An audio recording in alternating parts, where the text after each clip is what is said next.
Thanks for staying with us. On to some news from the districts. A brutal murder unfolded at a house in Humble, Salem. 6 members of a family were slaughtered at their home, reportedly over a property dispute. Initial speculations directed the blame at the member of a family, Sivaguru, who allegedly got help from a gangster to carry out the murder. The man has now come to Chennai and has reported the murder to the police, but suspects someone else's hand in the murder. Police investigations are on.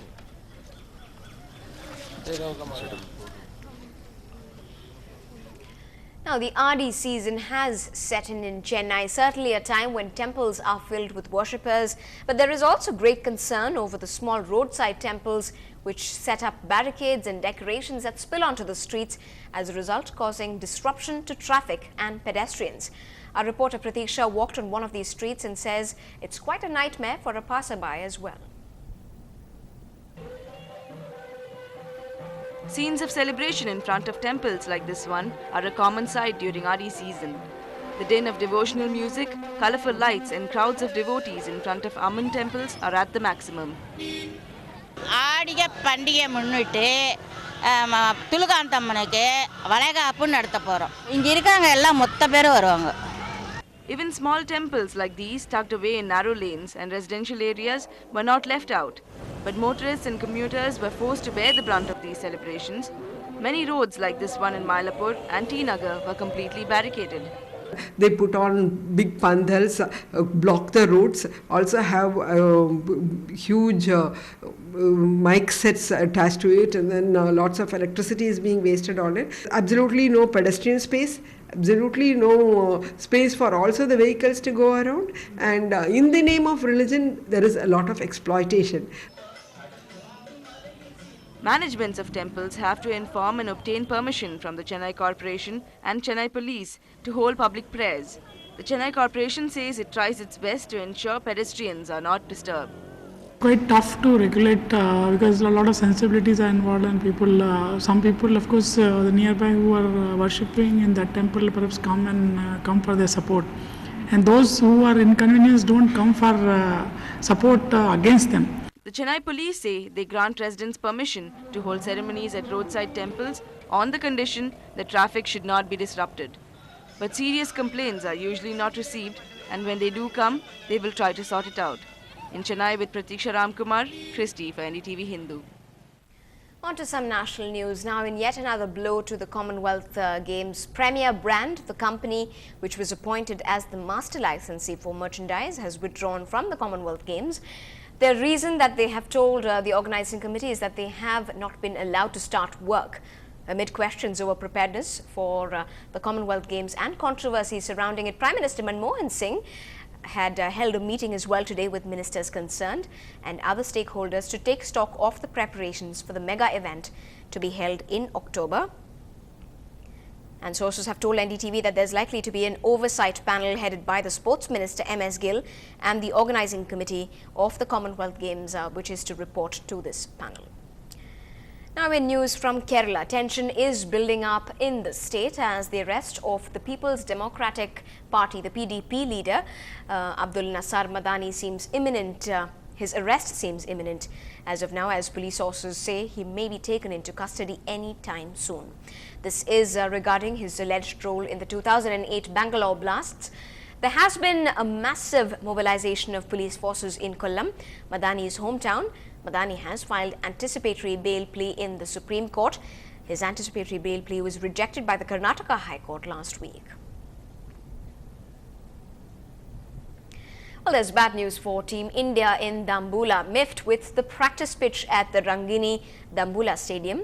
A furious Indian skipper Mahendra Singh Dhoni on Saturday walked out of a practice session after Dinesh Karthik injured his hand due to the uneven bounce of the track. The 3-hour training session ahead of India's second tri-series clash against Sri Lanka on the 16th of August witnessed some drama after Karthik was rendered a doubtful starter for the match due to the hand injury he picked up while practicing. India's clash against Sri Lanka on Monday.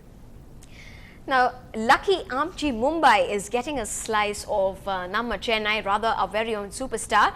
Rajinikanth's Robo, the Hindi version of his much-awaited Endiran, is launching the music of the film right now in the capital city. For the superstar's fans there, this is very, very special, as it will be Rajinikanth's first public appearance in Mumbai after more than 15 years now. The entire team of Robo, including Aishwarya Rai Bachchan, director Shankar, and A.R. Rahman are expected to take part in that event, and we will try and get you glimpses of that music launch as well. Now, at one point or another, we all have seen reality shows and have quite a lot to say about them. But have you ever heard a reality show? NDTV Hindu gives you a sneak peek into India's first reality show on radio, that's only on Chennai Live 104.8. Chennai Live 104.8 calls on all electric guitarists, drummers and croakers to match. Now don't go thinking it's for a Woodstock, but something special for the city. A reality show on radio, Band Hunt.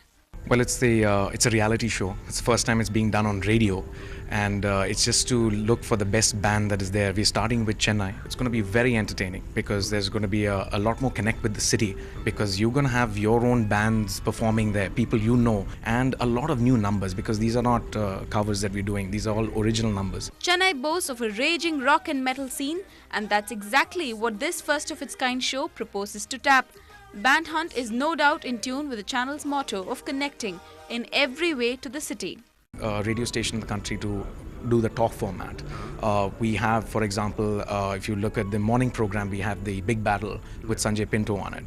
You know, that kind of brings about questioning what is happening in the city, bringing out more information about the city. People have the right to know, for the listeners and the rest of the city to actually connect on various ways. As it celebrates its second anniversary, Chennai Live 104.8 has in tow a host of maverick initiatives and projects in the pipeline, which will hit the city in the next few months. But for now, get ready for a rock fiesta, the Chennai way, on the airwaves. In Chennai with Ashmit Kumar, Nithila, NDTV Hindu. Well, if you are interested in radio, do give them a listen. You could probably be one of those winners.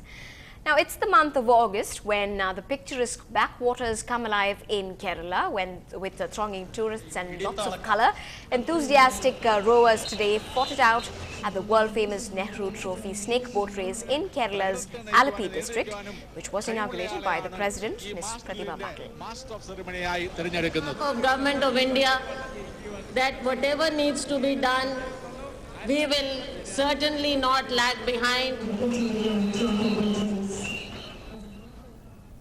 Well, beautiful images there of very coordinated rowing there. That's all we have for the moment, but Tamil news is coming up next with Saudamani. Do keep watching.